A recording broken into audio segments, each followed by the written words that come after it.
ओम शांति। आज हम हैं ज्ञान सरोवर में और हमारे साथ आज हैं बहुत ही वरिष्ठ राजयोगी निर्मला दीदी। निर्मला दीदी ब्रह्म कुमारी संस्था के एशिया पैसिफिक की डायरेक्टर भी हैं और काफ़ी टाइम से ब्रह्म कुमारी संस्था से जुड़ी हुई हैं। तो आज हम दीदी से जानेंगे उनके कुछ मीठे अनुभव जो उन्होंने ब्रह्म कुमारी संस्था में या उनसे जुड़ने से पहले उनके बाद यहाँ पे उन्होंने संयोजित किए हैं। उनके अनुभव सीनियर दीदियों के साथ, दादियों के साथ, ब्रह्मा बाबा के साथ उनके जो मीठे मीठे अनुभव हैं, उनकी यादें हैं, वो आज हमारे साथ शेयर करेंगी। ओम शांति दीदी। ओम शांति। हमारा जन्म धार्मिक परिवार में हुआ था। मेरी माँ और दादी पक्के वैष्णव थे और हम भी उनके साथ मंदिर में सत्संग में जाते रहते थे। बम्बई में हमारा जन्म था तो रामचंद्र डोंगरे महाराज उस समय बहुत पॉपुलर थे। यदि छुट्टी होती थी तो हम 7 दिन कथा सुनने जाते थे।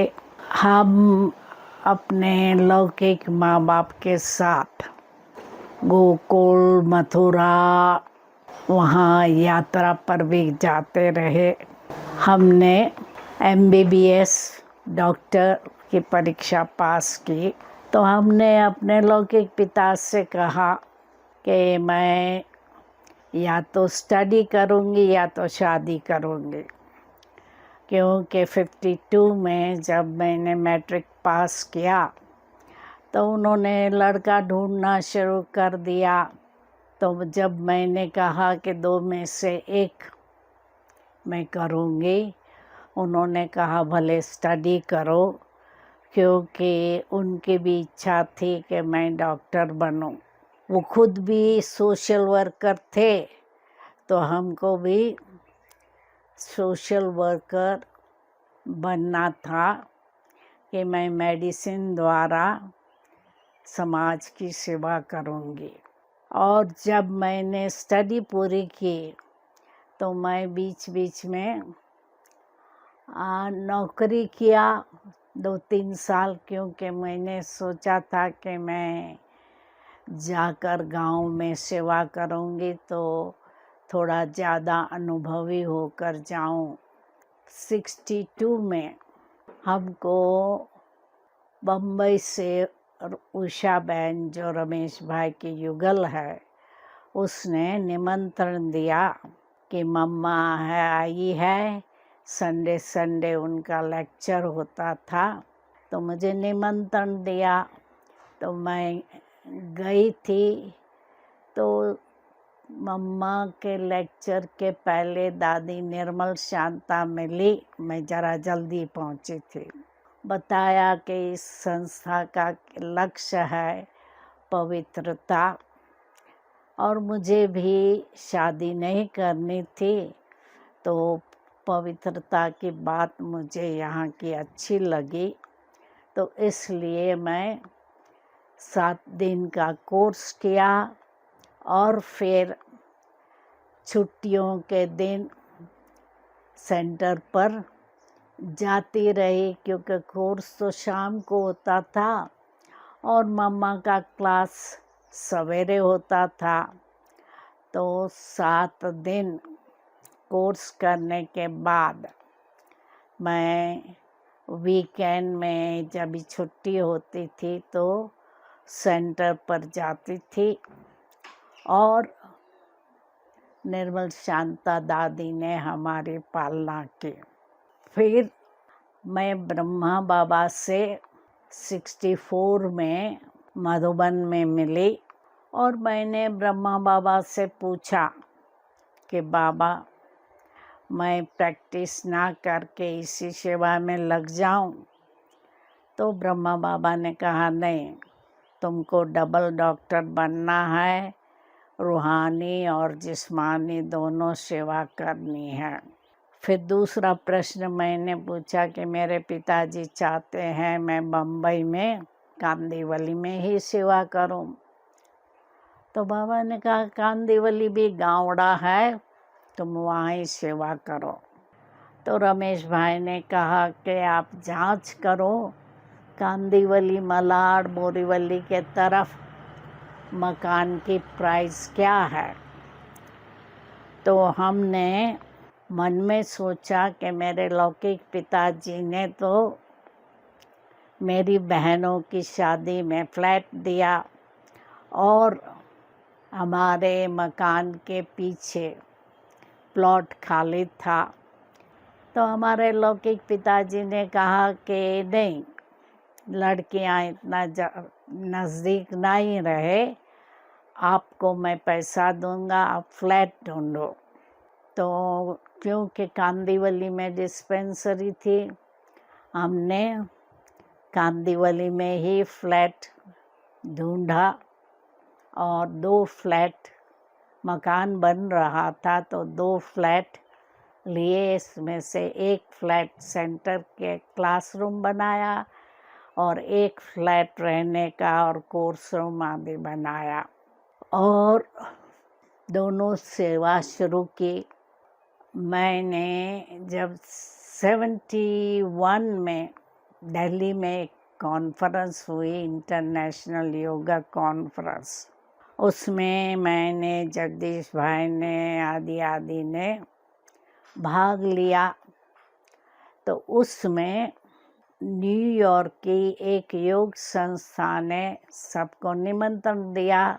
तो मैं, रमेश भाई, शील दादी, रोजी बहन और शील दादी, हम 5 जने उस विदेश सेवा में गए। जगदीश भाई ने विशेष कहा कि हम सिर्फ चक्कर लगाकर नहीं जाएंगे, हम लंदन में सेवा शुरू करें। तो लंदन के 10-12 भाई उस समय थे, 71 में, उन्होंने कहा भले आप लोग सेवा शुरू करो, हम लोग खर्चा करेंगे। दादी जी से पूछा तो दादी जी ने कहा आप में से कोई जाकर लंदन की सेवा संभाले। तो बाकी के जो भी हमारे साथी थे कहा कि हम तो नहीं रह सकते हैं लंदन में, हमारा तो भारत में काम है, इसलिए हम तो चक्कर लगाकर भारत जाएंगे। मैंने कहा ठीक है, मैं रहूँगी। तो मैंने वहाँ लंदन में सेवा शुरू की और 74 तक वहाँ रही। और दादी जानकी को निमंत्रण दिया हमने, तो दादी जानकी आई और जयंती बहन ने भी सेंटर पर रहना शुरू किया और फिर मुझे छुट्टी मिल गई। तो पहले मॉरिशस गई, मॉरिशस से ऑस्ट्रेलिया गई, ऑस्ट्रेलिया में 78 से परमानेंट रहना शुरू किया। अभी 16 देशों में सेंटर चलते हैं। लोकल नेशनल कोऑर्डिनेटर अलग है और मैं वहाँ की रीजनल कोऑर्डिनेटर रही। बेस्ट बाबा की मदद ऐसे मिली कि जब मैं ऑस्ट्रेलिया से पहली बारी न्यूजीलैंड गई, डिवाइन लाइफ सोसाइटी ने जवाब दिया कि भले आओ, आप एयरपोर्ट से सिटी बस लेकर सिटी टर्मिनस पर आ जाओ, हमारा भाई आपको सिटी टर्मिनस से ले जाएगा। तो जब मैं वहाँ पहुँची एयरपोर्ट से सिटी टर्मिनस पर, तो कोई आया ही नहीं। तो इसलिए मैंने भी टैक्सी कर ली और टैक्सी करके जब मेरे पास जो इनविटेशन का लेटर था वो एड्रेस टैक्सी ड्राइवर को दिया। तो टैक्सी ड्राइवर वहाँ पहुँचा तो वहाँ तो बिग गेट ऑफिस का, तो उन्होंने ऑफिस का एड्रेस दिया था। और टैक्सी ड्राइवर अच्छा था, कहा चलो टेलीफोन बूथ पर। उसने अपने कॉइन्स डाले, क्योंकि मेरे पास कॉइन्स तो थे नहीं, और पूछा कि कहाँ है आपका आश्रम। तो उन्होंने कहा हेंडरसन में है, हमारा भाई आपको लेने जो आने वाला था उसकी कार रास्ते में खराब हो गई, इसलिए आप अभी टैक्सी करके ही आ जाओ। तो ये जैसे कि बाबा की मदद मिल गई, क्योंकि रात को अकेली, नया देश, नया शहर, और वो आश्रम को फायर लगा था कुछ समय पहले, तो सब रूम अवेलेबल नहीं थी। तो मुझे एक लोकल बहन उनके साथ रखा। वो बहन मरवाना फूंकती थी, तो उसको तो अच्छा नहीं लगा कि ये कोई इंडियन साध्वी मेरे साथ रहती है, और मेरे पास तो दूसरा कोई इलाज ही नहीं था। तो संडे जब मैं प्रवचन करने गई इंडियन हॉल में, तो इंडियन लोग प्रवचन के बाद कहते थे आप कहाँ रहते हो? अच्छा, इतना दूर हेंडरसन में, आप शहर में रहो तो हम लोग आपका प्रोग्राम बनाएंगे। न्यूजीलैंड के हर एक शहर में प्रवचन किया। तो जब न्यूजीलैंड से हम जा रही थी, वहाँ के लोकल लोगों ने क्लासेस शुरू किए और गीता पाठशाला शुरू की। बाद में भावना बहन न्यूजीलैंड और फिजी उसने संभाल लिया। मैं ऑस्ट्रेलिया और एशिया का चक्कर लगाती रही। 78 से अन्य शहरों में, अन्य देशों में सेवा का प्रसार हुआ। 2022 में सितंबर में लास्ट हमने विदेश का, ऑस्ट्रेलिया का चक्कर लगाया। अभी हमारी 87 की उम्र हुई है, इसलिए अभी मैं ज़्यादा चक्कर लगाना नहीं चाहती। तो यहाँ की सेवा करती हूँ और वहाँ विदेश में संपर्क रखती हूँ।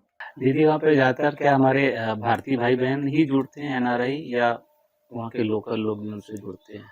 दोनों, क्योंकि भारतीय लोगों के लिए सहज है, क्योंकि वो जानते हैं लक्ष्मी नारायण है, देवता है, देवी देवता है, राम सीता आदि है, तो वो तो जानते हैं।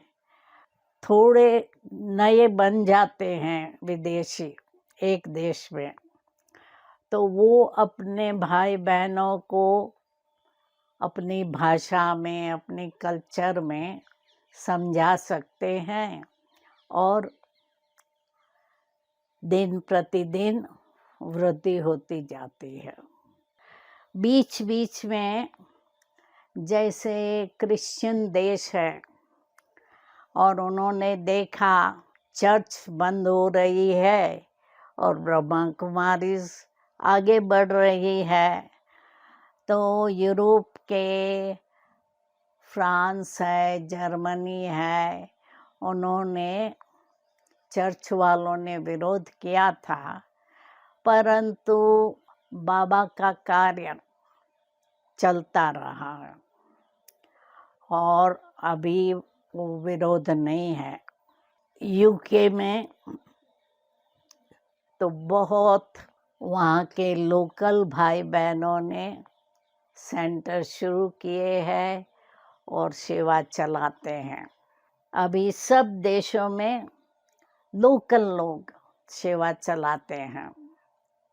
जैसे एशिया पैसिफिक में 16 देश है, लोकल चलाते हैं। आप सेवा दे रहे हैं फॉरेनर्स लोग को, जिसको हम लोग डबल फॉरेनर्स बोलते हैं यहाँ पर। यहाँ पे हमने बहुत सारे लोगों के जीवन बदलाव देखा, जिन्होंने आध्यात्मिक ज्ञान को अर्जित किया, अर्पण किया, बाबा को अपने आप को समर्पित किया। तो ऐसा आपने वहाँ पे देखा कि लोग डेडिकेटली इसमें समर्पित हो गए हों, उन्होंने अपने आप को पूर्ण रूप से बदल दिया हो? सब पूर्ण रूप से बदलते। विदेशियों की ये विशेषता है कि जब वो मान लेते हैं तो टाइम नहीं लगाते, सेवा में लग जाते हैं, समर्पित हो जाते हैं, अपना खान पान रहन सहन सब बदल लेते हैं। लंदन में हमारे पास एक भाई आया था, 1 मास हुआ होगा। मैंने पूछा, तुम रेस्टोरेंट में जाते हो, वेजिटेरियन खाते हो वहाँ? कहा, बहन जी कैसे बात करती है, वहाँ का वाइब्रेशन कैसा होता है। तो वो पूरी तरह से छोड़ दिया। खाना बदल दिया। ऑस्ट्रेलिया में एक भाई कोर्स करने आता था, 10 बजे आता था कोर्स करने, 9 बजे उठता था। और 7 दिन के बाद मुझे पूछा कि अब क्या आगे। हमने कहा, हमारा क्लास मेडिटेशन 5:30 शुरू होता है, 6 बजे प्रवचन शुरू होता है, तो 8वें दिन से 5:30 आना शुरू कर दिया। तो वहाँ ऐसे है कि जो बात एक बार समझ ली, फिर पालन करने में उन्हों को देरी नहीं लगती। दीदी, आपने बताया कि आप 1962 से यहाँ जुड़ी हैं, बाबा से भी मिली, ब्रह्मा बाबा से भी आपका मिलना हुआ है, और सीनियर दादियाँ जो थी, हम अब जब दादी जानकी के आप सानिध्य में रही हैं, तो कैसा उनका एक अनुभव आप बता सकते हैं, कैसा लगता था उनके साथ? क्या एक फीलिंग आती थी कि मुझे कौन मिल गया है जिसके सानिध्य में जी रही हूँ, मुझे अच्छा लग रहा है, कैसा लग रहा है? क्योंकि शुरू में मम्मा से पालना मिले, दादी निर्मल शांता से पालना मिले, तो समझो बाबा मिल गया। बाबा ने जो कहा सब ठीक है। क्योंकि जब हमने संस्था की हिस्ट्री सुनी, कैसे शिव बाबा की मदद रही, तो हमने कहा ये तो भगवान है, जो भगवान कहते हैं सच है। सबकी पालना मिली। दादी प्रकाश मणि कितनी लाइट हर्षित रहती थी, सभी के साथ फ्रेंडली भी रहती थी।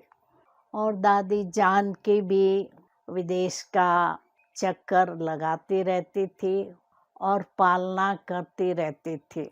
दादियों की पालना से हम बहुत सीखना मिला हमें। दीदी, आपने, हम सभी जानते हैं, हमारे ब्रह्मा बाबा ने शरीर त्याग किया था 1969 में, तब आप यहाँ पे थे या विदेश में सेवा दे रहे थे? मुझे 18 को तो मालूम पड़ गया था, तो हम लोग 20 को निकले और बाबा का अंतिम संस्कार था, उसके पहले पहुंच गए और हमारे आने के बाद ही अंतिम संस्कार किया। तो हमें तो ऐसा लगा होगा कि हमारे बीच का हमारा पिता हमारे से छोड़ के चला गया। नेचुरली सभी को दुख था कि अब मुरली कौन सुनाएगा, ये सवाल था। 21 को शाम को बाप दादा आया और बताया कि दीदी दादी यज्ञ संभालेंगे और मुरली रिवाइज होंगी। जब ये बाबा ने क्लियर किया तो सभी शांत हो गए, और जो ना भी आए थे टीचर्स, सबको बुलाया दादी ने कि आओ हल्के होके जाओ। दीदी, आपने इतने बिजी शेड्यूल में हमारे लिए थोड़ा सा समय निकाला। आपके माध्यम से लोगों ने ब्रह्म कुमारी संस्था को और जानने की कोशिश की। कैसे आपने इतने समय में लगभग 60 साल आपने इस संस्था को अपनी सेवा दी है, विदेशों में सेवाएं पहुंचाई हैं, कई सारे लोगों को इस संस्था से जोड़ा, उनका जीवन परिवर्तन लाने की कोशिश की। इसके लिए आपका दीदी बहुत बहुत शुक्रिया। ओम शांति।